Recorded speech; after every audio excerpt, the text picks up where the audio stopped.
patuloy na tumataas ang bilang ng mga HIV cases dito sa Pilipinas at pabata din ng pabata ang nagkakaroon nito. Yes, and mas mataas ang bilang ng HIV cases sa mga gays or bakla. Ngunit ang HIV ay walang pinipiling kasarian, edad o antas ng buhay sa lipunan. Yes, but again, the data shows that transmission sa gay relationships are the highest kesa doon sa straight, doon sa lesbian at kung ano-ano pa. Look it up. And there's a reason why mas mataas yung transmission or HIV cases sa mga bakla.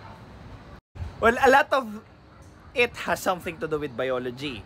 Unang-una, yung sperm has a high viral load na kung saan pinapasok pa sa loob ng partner nila through rectal insemination. Tapos, yung walls pa ng rectum, madaling mapunit because it's not really, well, somewhat designed for that job. Kaya, mas madaling nakakapasok yung HIV virus. Tapos, another reason is yung pagpalit nila ng role. When it comes to gay couple, both can be either a receiver or the doer. Bottom or top nga daw, di ba? Yan yung pinaka-common term nila dyan.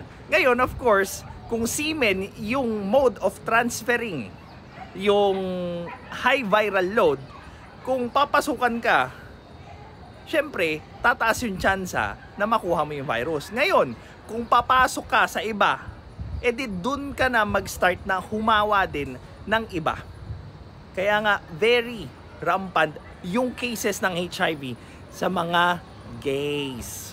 Now, here is the part wherein I want them to focus on the much more important thing right now.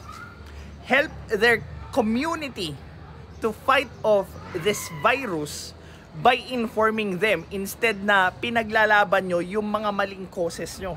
Like, pagtawag sa inyo ng ma'am, like, Sojibil, which you don't really need at this moment.